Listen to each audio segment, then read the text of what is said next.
morning. It's National Butchers Week, and it's something that craft butchers like myself around the country are obviously supporting, and we're trying to obviously encourage people to use your local craft butcher, where you not only get a really good selection of product and all that, you get a good selection of local meats prepared by experts within the trade. And the same can obviously be said of the business here, where we take pride in what we prepare. And unlike what I was told the other day, oxtail is a seasonal thing. When a lady went to a supermarket, she was actually able to purchase an oxtail in this shop, which she was quite surprised about. Use your local craft butcher, support National Butchers Week. Nice chicken Kievs, done the proper way. What we do is start with a breast of chicken and cut a pocket in there. Open it up and put some garlic butter marinade in. Then an ounce of butter into the inside, just like that. Bacon on top, a couple of bits of string and a little sprinkle of parsley on the top. Here we go. This morning what we've got to do is some nice Italian meatballs. The women hate making these at home, but let your butcher do it for you. Right, what we do a pork, beef mix with onions in it. Then what we then weigh them out into ounce balls. Then we put them into a marinating tray, and we've got a nice Italian season. And give the balls a good shake,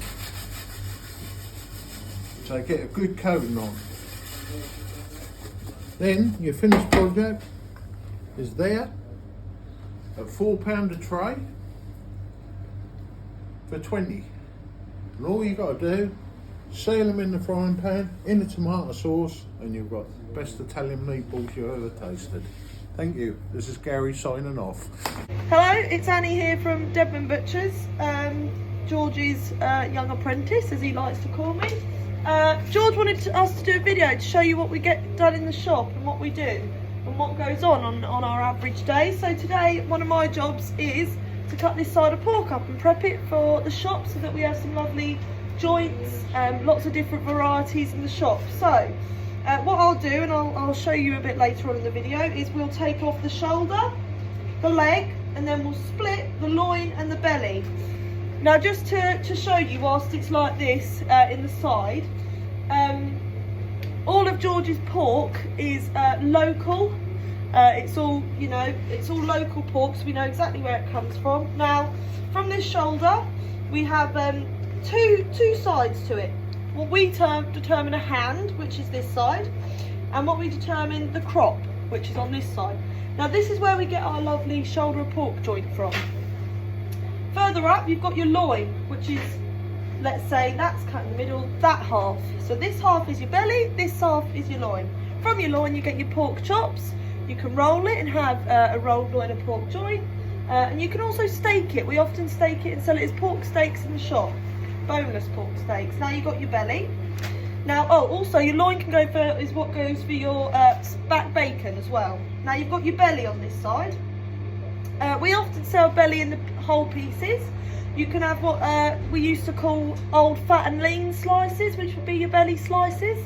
But this also goes for streaky bacon as well, so that's where your streaky bacon comes from.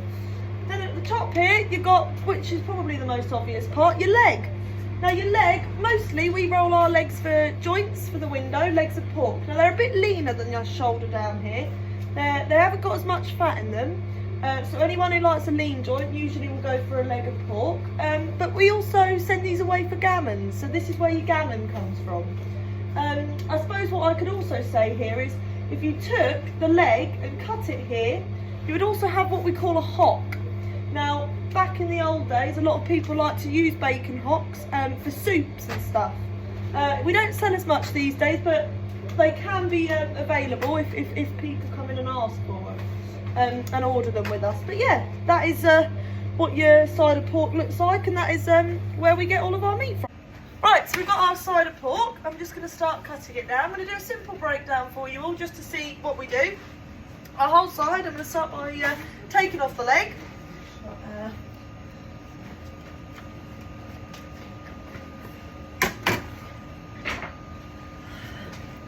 So we take off the leg.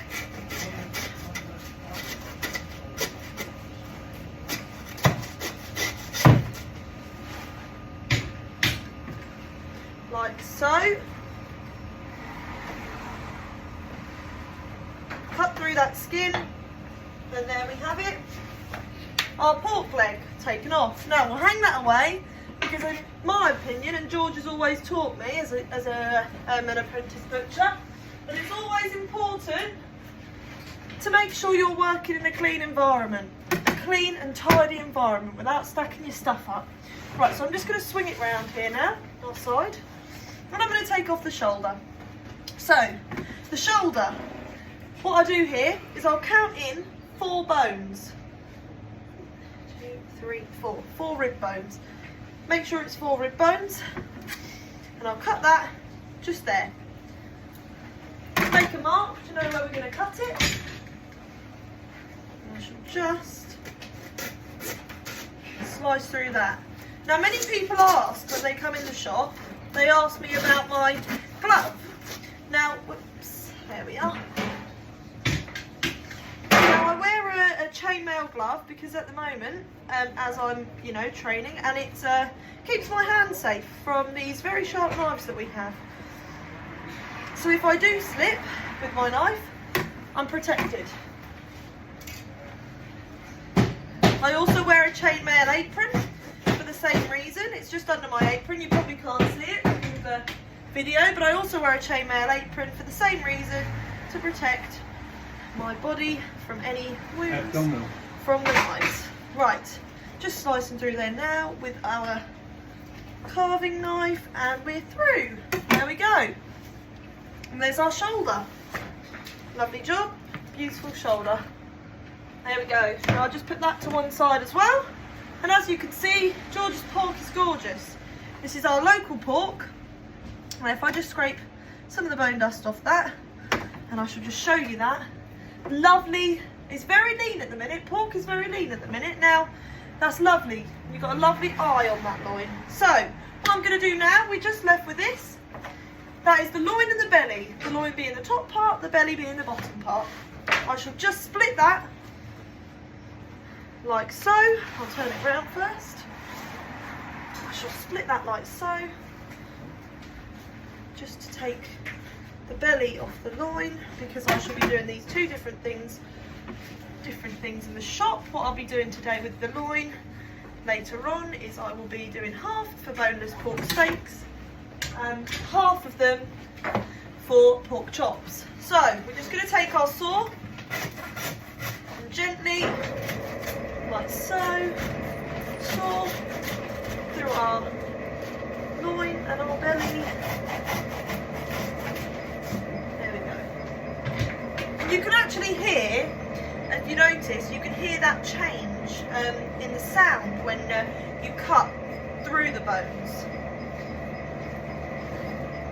You want to make sure you don't saw into the meat too much. There we go. Now we've got our lovely belly and our lovely loin. Beautiful, and you get a beautiful pork chop out of that. So there you have it. I shall just put it all on the block and I'll show you a quick image of what all of that looks like, just to show you what we've got there. Right, so as you can see, we have got our shoulder, our belly, our leg and our loin. Now it's time to get that prepped for the shop. So here we have Simon making some of our traditional sausages, own recipe from the shop, and we use our local pork that I explained to you earlier. All of that, some of the pork that we use for that, that's what goes into our sausages. I can safely say all that goes into our sausages is our own local pork meat, our special seasoning that is known to this shop and this shop only. It's our specialist seasoning that we secret recipe, George's secret recipe sausages, and just some rusk as a binding agent. That's all we use in our sausages, and a tiny bit of preservative.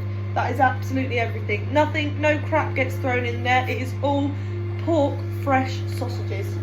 And here's Simon filling some sausages out for us. I'll get you a bit closer to see what he's doing there. We make sausages pretty much every day in this shop. They're always fresh.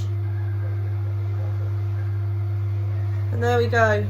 There has been a few things on the TV recently about sausage casseroles. Now in a sausage casserole I would definitely recommend a proper butcher's sausage. All of the skins we use, you see, are proper intestine skins, so they're actually the intestines of the animal. Now that produces a better skin, a better bite to the skin, and it keeps that sausage meat contained well. You'll find that it won't then split in the pan. You'll often find you'll get a good bite to your sausage. Can't beat a butcher's sausage. There we go from Butcher Gary. You can't beat a butcher's sausage. Thank you very much for watching this video. As you can see, we've been rather busy and I'm in the process of replenishing the counters, and every morning put the counters on, look attractive.